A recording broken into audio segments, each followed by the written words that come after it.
할렐루야. 우리 옆에 계신 분과 인사 나누겠습니다. 잘 오셨습니다. 은혜 받읍시다. 네. 사람이 자기 자신을 잘 아는 것 같은데요. 그러나 사실 사람은 자기 자신에 대해서 잘 모릅니다. 자신이 하고 있는 일이 모두 옳다 이렇게 생각을 하지만, 또 자신이 가고 있는 길이 바른 길이다라고 생각할 수 있지만, 또 심지어는 이건 정말 하나님을 위한 일이야, 이건 정말 하나님의 영광을 위한 거룩한 일이야 라고 생각하겠지만, 그러나 그것이 틀릴 수 있다는 것을 우리는 알아야 됩니다. 하나님의 빛이 임하기 전까지 그렇다는 것이죠. 그러나 하나님의 빛이 임하면, 그 밝은 빛 가운데 서게 되면 지금까지 내가 살아온 모든 삶이 부족한 것 투성이고 연약한 것 투성이고 거짓되고 그러한 것이었다라는 것을 깨닫게 되는 것입니다. 여러분, 잠언 14장 12절 그리고 잠언 16장 25절 똑같은 구절이 기록되어 있어요. 두 구절에 똑같은 내용이 기록되어 있는데 한번 말씀 보시면요, 어떤 길은 사람이 보기에 바르나 필경은 사망의 길이니라. 아멘. 이렇게 말씀하고 있어요. 사람이 걷는 길이 분명 자기 보기에는, 또 남이 바라봐 주기에도 괜찮고 옳고 바르게 보이지만 그러나 필경은 하나님 앞에서 그 길이 사망의 길일 수 있다. 이 잠언의 말씀입니다. 그러니까 자신이 자기 자신을 잘 안다라고 생각하겠지만 그러지 못할 수 있다는 것을 얘기하는 것이에요. 열심히 사는 것 얼마나 중요합니까, 여러분? 열심히 살아가는 것. 부지런히 땀 흘려 일하고 열심히 수고해서 목표를 이루는 삶, 그것은 정말 인간적으로 볼 때 박수 받을 일이에요. 하지만 열심히 항상 옳은 것은 아닙니다. 열심히 위험할 수도 있어요. 왜 그럴까요? 방향이 잘못되면 열심히 위험할 수가 있습니다. 나는 아주 내 딴에는 이렇게 좋은 일을 위해서, 목적을 위해서 좋은 목표를 가지고 열심을 내고 있는데 그 방향이 잘못된 방향일 수 있다는 것이에요. 그래서 이 열심에는 방향성이 굉장히 중요한 것입니다. 하나님의 영광을 위한 그 방향, 예수 그리스도를 높이고 드러내는 그 방향으로 나아가지 않으면 열심을 내면 낼수록 더 위험할 수 있다는 것이에요. 오늘 우리는 아주 잘못된 열심을 품었던 한 사람을 만나게 됩니다. 그 사람이 바로 사울이라는 사람입니다. 사울은 1절과 2절에 보시면 이렇게 말씀하죠. 사울이 주의 제자들에 대하여 여전히 위협과 살기가 등등하여 대제사장에게 가서 다메섹 여러 회당에 가져갈 공문을 청하니, 이는 만일 그 도를 따르는 사람을 만나면 남녀를 막론하고 결박하여 예루살렘으로 잡아오려 함이라. 아멘. 사울이 예수님 믿는 사람들에 대해서 어떤 열심을 가지고 있었습니까? 막 위협과 살기가 등등해서 충만해서 닥치는 대로 잡아서 체포하고 감옥에 가두려고 하는, 이러한 남자든 여자든 말이죠, 무조건 잡아서 가두려고 하는 이런 위협과 살기가 등등했습니다. 그런데 사울은 어쩌면 이것이 하나님의 영광을 위한 일이라고 생각했을지도 모릅니다. 왜냐하면 아직 그에게 하나님의 빛이 임하지 않았기 때문입니다. 하나님의 빛이 임하지 않았기 때문에, 다르게 말하면 지금 사울은 어떤 상황입니까? 어떤 상태에 있습니까? 어둠 가운데 있다, 그 말입니다. 어둠 가운데 있다. 하나님의 빛이 임하면 모든 것이 변화되고 바르게 판단하고 바르게 보고 바른 길을 이제 되찾아서 갈 수 있게 되는데, 아직 사울이 자신이 생각하는 하나님의 영광, 자신이 생각하는 하나님을 위한 열심, 그것으로 충만해서 자기 열심으로 가다 보니까 그것이 오히려 하나님께는 해가 되고 예수 그리스도를 핍박하는 그런 결과로 나타나게 되는 거예요. 그러니까 이 사울은 지금 빛 가운데 있는 게 아니라 어둠 가운데 있는 것입니다. 비록 자신이 하나님의 영광을 위해 달려가고 있다고 생각을 하지만, 그러나 여전히 어둠 가운데 있는 거예요. 많은 사람들의 삶이 사울의 삶과 같다라고 할 수 있습니다. 무언가 열심히 해보려고 합니다. 목표를 향해 열심히 달려가기도 합니다. 때로는 그 다름질이 하나님을 위한 것이라고 생각하기도 합니다. 그런데 사실은 그게 하나님이 기뻐하시는 길과 전혀 상반된, 전혀 상관없는, 오히려 하나님을 대적하는 그러한 길을 가고 있는 그러한 사람들이 있다라는 것이에요. 왜 그렇죠? 아직 빛이 임하지 않았기 때문에 깨닫지 못하는 거예요. 방향을 올바른 방향으로 틀지를 못하는 것입니다. 어두운 가운데 있기 때문에 자신이 지금 어느 길로 가고 있는지조차도 모르고 있는 것입니다. 그런데 그때 바로 그때 하늘에서 하나님의 빛이 임하게 됩니다. 여러분 3절 말씀 보시겠습니까? 3절, 우리 3절 같이 읽겠습니다. 시작. 사울이 길을 가다가 다메섹에 가까이 이르더니 호련히 하늘로부터 빛이 그를 둘러 비추는지라. 아멘. 여기서 중요한 세 단어를 표시했는데 호련히, 하늘로부터, 빛이라는 단어입니다. 호련히, 하늘로부터, 빛이.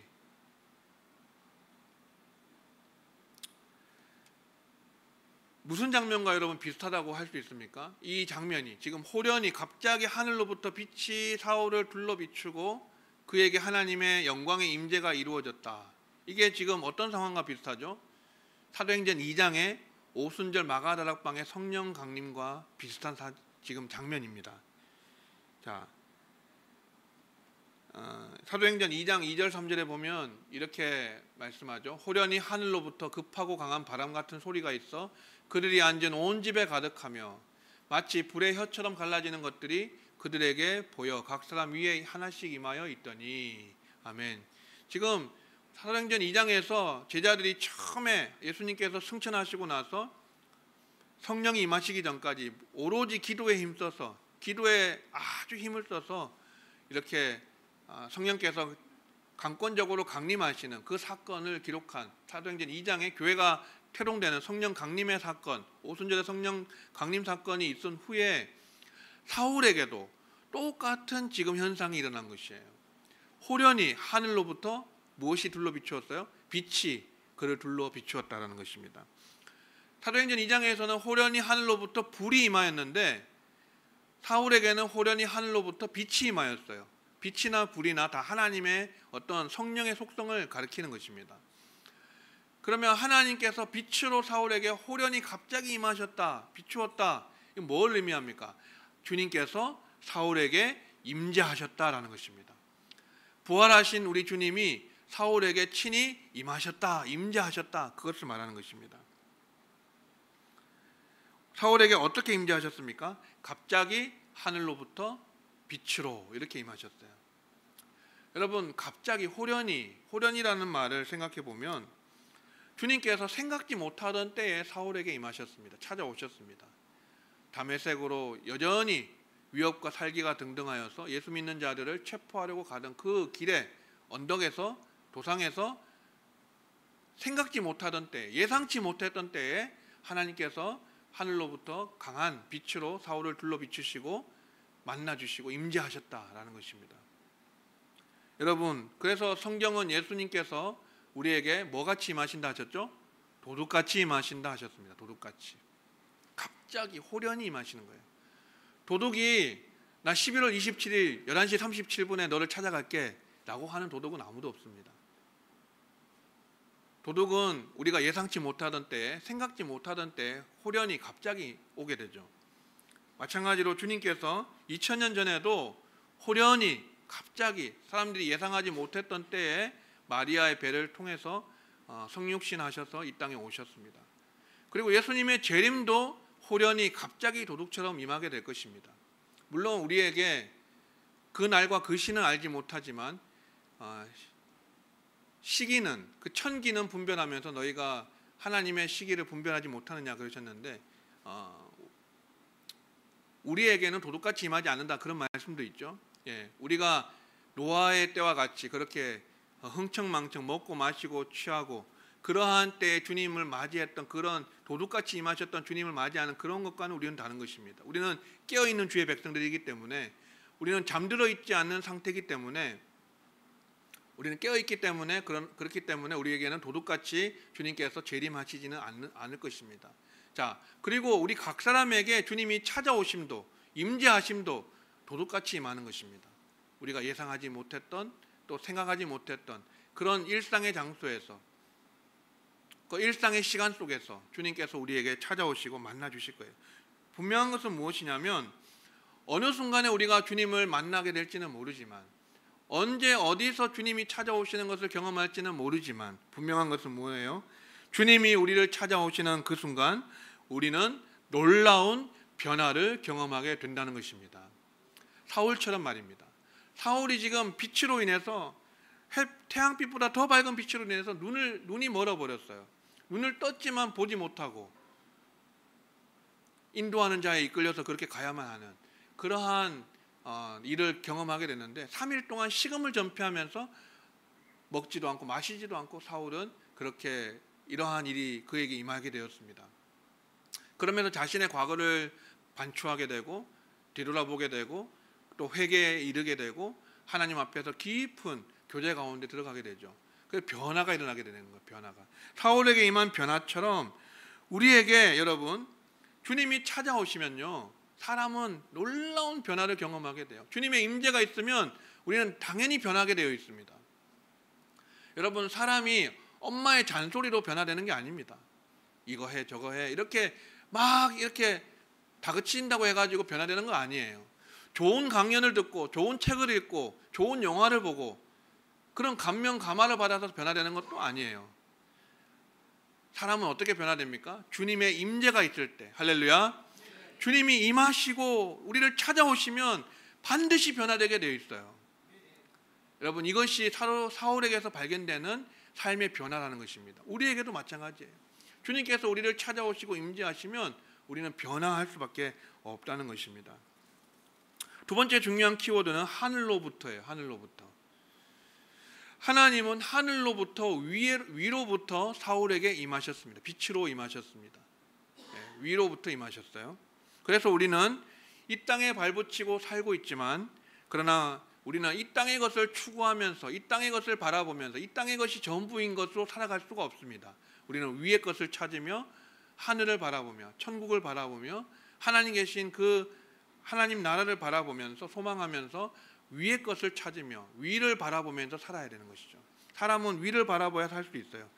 그리고 하나님의 모든 공급하심도 어디서부터 오냐면 위에서부터 오는 것이에요. 모든 신령한 은혜가 위로부터 오는 것입니다. 하늘로부터 오는 것입니다. 야고보서 1장 17절 말씀 보면 같이 읽어볼까요? 시작. 온갖 좋은 은사와 온전한 선물이 다 위로부터 빛들의 아버지께로부터 내려오나니 아멘. 온갖 좋은 은사, 좋은 선물 그리고 온전한 선물이 다 위로부터 빛들의 아버지께로부터 내려오는 것입니다. 그래서 우리가 이 땅에 발붙이고 살지만 이 땅을 살아가고 있지만 우리는 항상 공급을 어디서 받습니까? 위로부터 받는 거예요. 하늘로부터 받는 거예요. 하늘에 계신 하나님 아버지께로부터 받는 거예요. 성령의 충만하심도 위로부터 오는 것입니다. 하늘로부터 오는 것입니다. 그래서 우리가 항상 하늘을 바라보며 위를 바라보며 소망하며 그렇게 주님께 공급하심을 기대하면서 그렇게 살아야 되는 것이고요.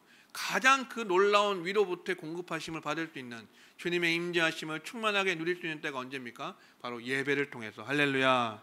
이 예배 시간을 통해서 우리가 주님을 만나고 체험하고 누리고 그 주님께서 주시는 공급하심을 받을 수가 있습니다. 사랑하는 성도 여러분 우리가 모두가 이 땅을 바라보며 사는 것이 아니라 하늘의 것을 구하면서 위를 바라보면서 위의 것을 추구하면서 그렇게 사시는 천국 백성으로 살아가시는 여러분 되시기를 주의 이름으로 축원합니다. 세 번째는 빛이에요. 빛. 주님께서 사울에게 빛으로 임하셨다는 것은 무엇을 의미하냐면 서두에도 말씀드린 것처럼 사울의 삶이 지금 어두움 가운데 있다라는 뜻입니다.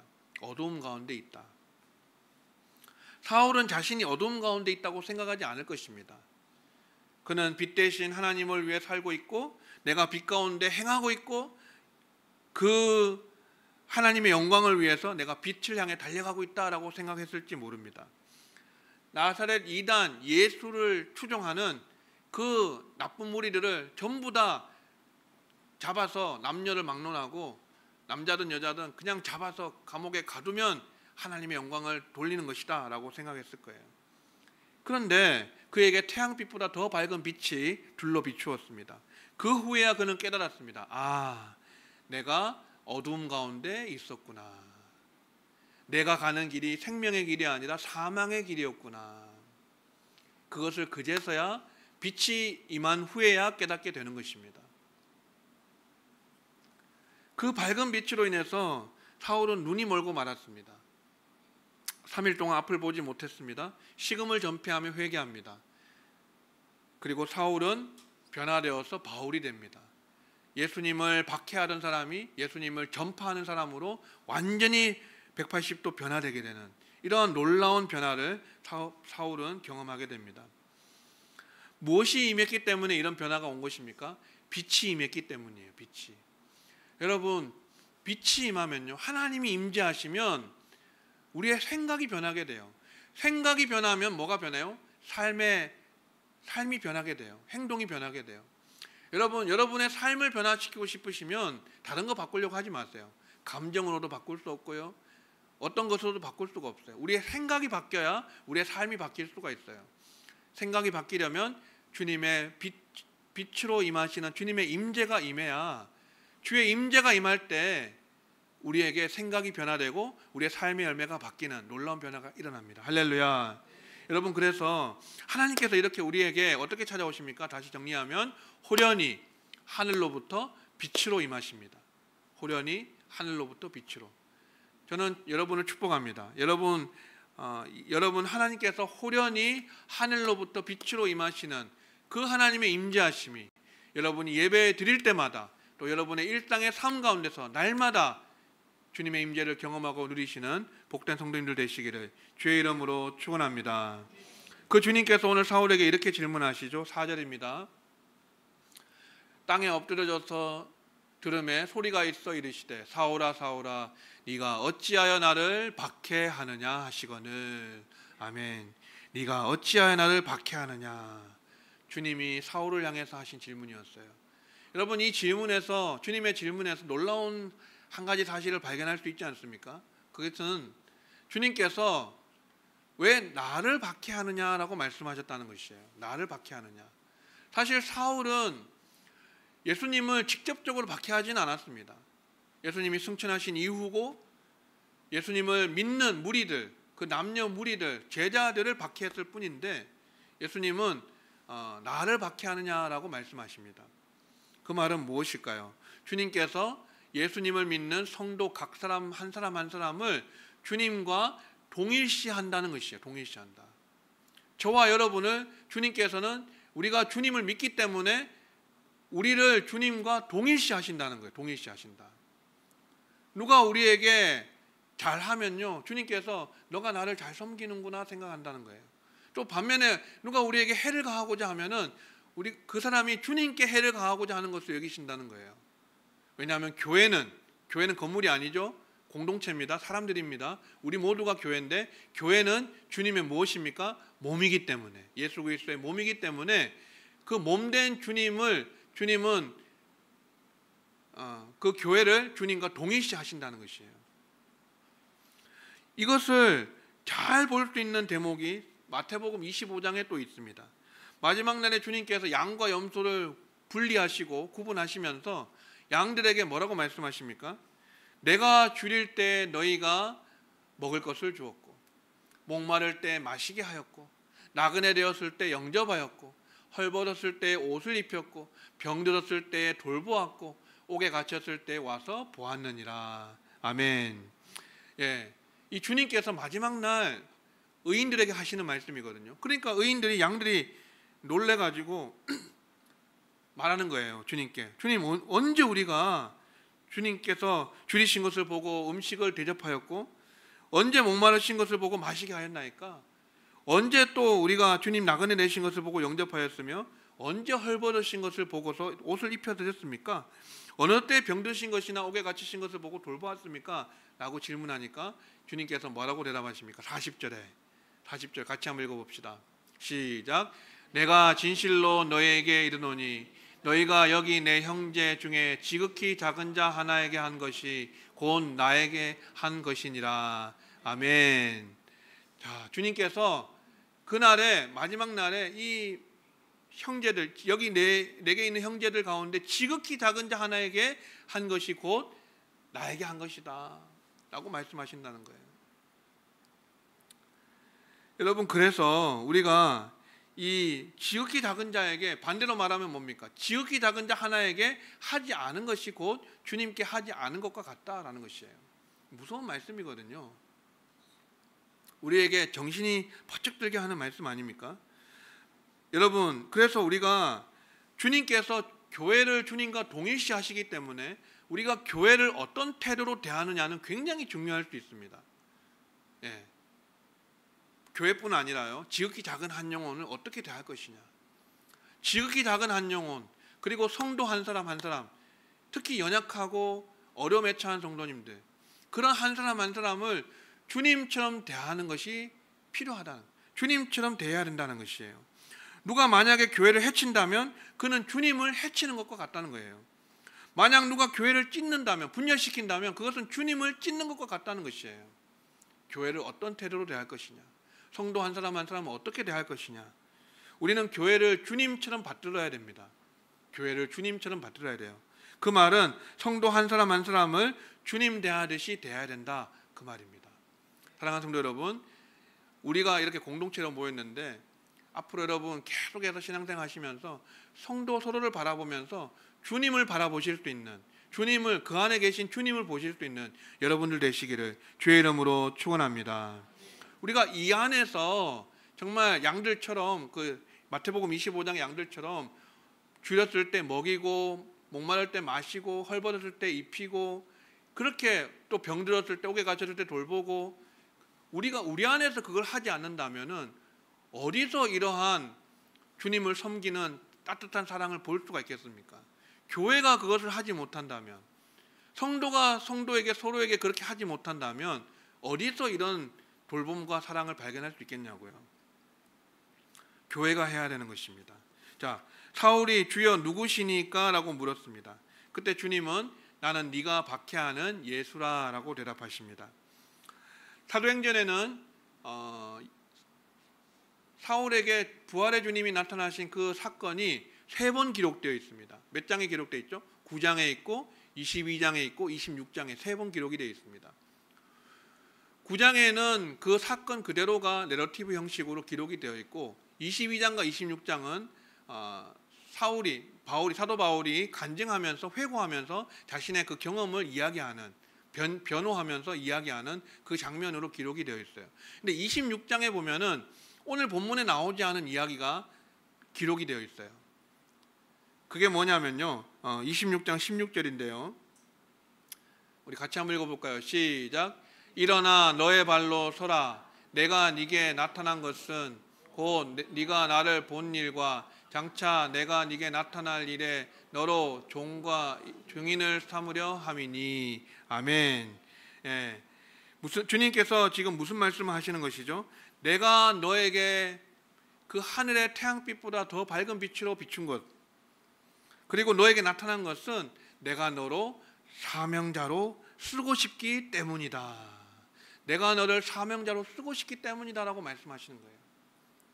자, 사울이 주님을 박해하는 사람 아닙니까? 주님을 핍박하는 사람이잖아요. 그 사울이 눈이 멀게 되고 주의 음성을 듣게 되고 이 말씀을 듣고서 3일 동안 시금전폐하면서 어떤 마음이었겠습니까, 여러분? 어떤 생각했을까요? 아, 죄인 중에 괴수인 나를 주님이 먼저 믿어주셨구나. 주님께서 나를 믿어주셨구나.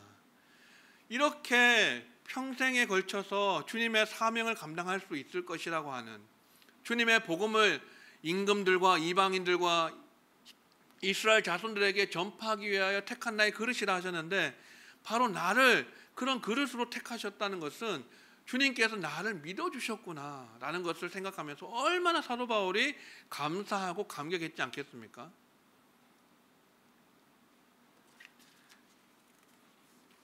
여러분, 그 내려놓음이라는 책을 쓰신 이용규 선교사님 아시죠? 내려놓음이라는 책을 쓰셔서 우리에게 유명한 분이신데, 이분이 언젠가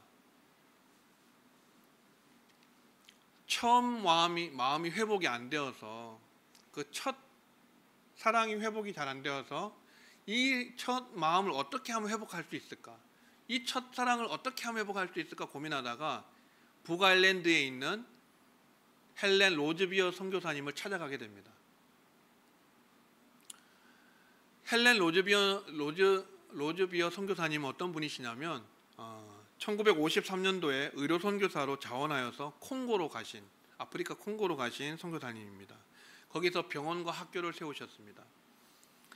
그리고 한센병 수용소에 살면서 사역을 감당했어요. 그러던 중에 1964년에 콩고에 내전이 발생하게 됩니다. 그래서 반군에 사로잡혀서 포로로 끌려가게 됩니다. 그리고 5개월 동안요, 말로 다 할 수 없는 고난을 당하게 돼요. 구타를 당하게 되고요, 심지어는 여자로서 가장 수치스러운 그 성폭행을 당하게 됩니다. 그러던 중에 5개월이 지나서 석방이 되고 나서 그녀가 고국으로, 영국으로 돌아오게 됩니다. 잠시 귀국합니다. 그러나 콩고의 그 영혼들이 밟혀서 2년 후에 다시 콩고로 날아갑니다. 콩고로 갔어요. 돌아가서 대학과 병원을 설립하고 콩고인들의 의료 환경 개선과 또 복음 전파에 큰 역할을 감당하십니다. 그런 헬렌 선교사님을 만나면 이용규 선교사님이 뭔가 해답을 찾을 수 있지 않을까, 내가 어떻게 하면 초심을, 첫 마음을, 첫사랑을 회복할 수 있을까, 거기에 대한 답을 얻을 수 있을 것 같아서 그렇게 북아일랜드까지, 몽골 선교사님이 북아일랜드까지 날아가셨다는 거예요. 물어보니까 헬렌 선교사님이 이렇게 대답하시더래요. 처음 마음을 회복하려면 성경을 많이 읽고 기도를 해야 합니다. 그러니까 이용규 선교사님이 이게 마음이 이제 만족이 안 되는 거예요. 그 대답이 만족이 안 되어서, 선교사님, 저는 그런 대답을 들으려고 여기까지 온 게 아닙니다. 너무 힘들 때에는 기도도 되지 않고 말씀도 들리지 않습니다. 어떻게 해야 될까요? 이렇게 물어봅니다. 그때 이 헬렌이 자세를 고쳐 앉으면서 진지한 표정으로 이용규 선교사님에게 자신의 이야기를 들려주는 겁니다. 제가 콩고에 있을 때 감옥에 있는 동안에 엄청난 일들이 있었습니다. 동료 선교사들은 비참한 죽음을 당하면서 순교를 했고, 저는 그때 성폭행을 당했습니다. 5개월 동안 감옥에 있으면서 죽음의 공포와 싸워야 했고, 여성으로서는 수치를 당했습니다. 그렇게 자신의 이야기를 풀어놓았습니다. 헬렌은 계속 말을 이어갔는데 하나님에 대한 서운한 감정이 들었다는 거예요. 내가 하나님께 대해서 서운한 감정이 들었을 때 제 마음속에 하나님의 음성이 들렸다. 어떤 음성이 들렸냐? 헬렌, 너 내게 감사할 수 있겠니? 라는 하나님의 음성이 들려왔대요. 그래서 헬렌이 바로 하나님 앞에 말했다는 것이에요. 뭐라고 말했냐면, 하나님, 저는 감사할 수 없어요. 저와 입장을 한번 바꿔서 생각해 보세요. 하나님께서 기뻐하시는 일을 하기 위해서 이곳까지 와서, 이 아프리카 콩고까지 와가지고 제가 복음을 전하고 학교와 병원을 세우고 한센병 환자를 돌보고 그렇게 복음을 전했는데, 제 동료들은 순교를 당했고 저는 여성으로서 가장 수치스러운 일을 당했습니다. 구타를 당했습니다. 성폭행을 당했습니다. 하나님이 저 같으면 감사할 수 있으시겠어요? 저는 감사할 수 없어요. 라고 이 헬렌 선교사님이 하나님께 그렇게 대답을 했대요. 근데 헬렌이 계속 말을 이어갑니다. 제가 그 말을 했는데 다시 하나님의 음성이 들렸어요. 어떤 음성이 들렸냐면 자막에 있습니다. 그럼 헬렌, 내가 너를 믿고 있는 것에 대해서는 감사할 수 있겠니? 라고 하나님의 음성이 들렸대요. 내가 너를 믿고 있는 것에 대해서는 감사할 수 있겠니? 그 말을 듣고, 그 음성을 듣고 헬렌 선교사님이 너무나도 놀랐다는 것이에요. 왜냐하면 지금까지 자신이 하나님을 믿고 콩고까지 와서 복음을 전하고 선교를 하고 있다고 생각했는데,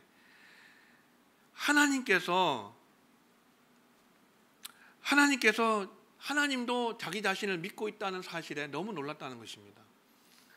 그래서 콩고에 와서 그녀가 겪은 수많은 고통에도 불구하고 끝까지 그곳에 남아서 주의 사명을 잘 마칠 것이라고 믿어주셨기에 허락하신 고난이라면 저를 믿어주셔서 감사해요 라고 고백할 수 있었다는 것입니다. 여러분, 사랑하는 성도 여러분, 저는 이 이야기가 6주 동안 우리가 나눈 말씀의 결론과도 같다라고 생각합니다. 우리가 첫 주에는 아담에게 네가 어디 있느냐라는 질문을 받고, 그 다음에 내 손에 있는 것이 무엇이냐 모세에게 질문하셨고, 이사야에게 누가 우리를 위하여 갈고, 에스겔에게 이 뼈들이 마른 뼈들이 능히 살 수 있겠느냐, 또 제자들에게 너희는 나를 누구라 하느냐, 또 바울에게 오늘 내가 어찌하여 나를 박해하느냐, 이런 질문하셨잖아요. 하나님께서 왜 우리에게 질문하시느냐, 이러한 질문들을 하시느냐. 여러분, 하나님께서 헬렌 선교사님에게 주신 말씀처럼 우리만 하나님을 믿는 것이 아니라 하나님도 우리를 믿고 계세요. 여러분, 이 사실을 우리가 생각하면 어떤 상황에도 우리가 감사할 수 있고, 하나님께서 우리를 먼저 믿어주신 것에 대해서 우리에게 찾아오시고 질문하셨다는 것을 우리가 생각하면 감사할 수밖에 없다는 거예요. 여러분, 꼭 기억하십시오. 우리만 하나님 믿는 것이 아니라 하나님도 우리를 믿어주고 계십니다. 그래서 우리를 불러주셨습니다. 그래서 우리를 구원하여 주셨습니다. 여러분에게 직분을 주시고, 여러분을 구원하실 뿐 아니라 직분을 주시고 교회를 섬길 수 있는 은혜를 베푸신 것은 무엇 때문입니까? 사울처럼 내가 너를 믿고 있다, 너만 나를 믿는 것이 아니라 내가 너를 먼저 믿어주었다라고 하는 주님의 그 분명한 그 음성, 그것이 우리에게 있기 때문에 여러분, 우리는 주님께 그렇게 부르심을 받고 택함 받았으며 또 직분을 받아서 주님과 몸된 교회를 섬기고 있는 것입니다. 사랑하는 성도 여러분, 말씀 맺겠습니다. 한 주간도 여러분 이렇게 우리를 먼저 찾아오시고 질문하시면서 우리에게 믿어주시는, 나를 믿어주시는 그 하나님 앞에 우리가 충성된 삶으로 보답하면서 우리의 모든 것을 들여서 우리 살아계신 주님을 힘껏 마음을 다해 섬길 수 있는 그런 복된 한 주가 되시기를 주의 이름으로 축원합니다.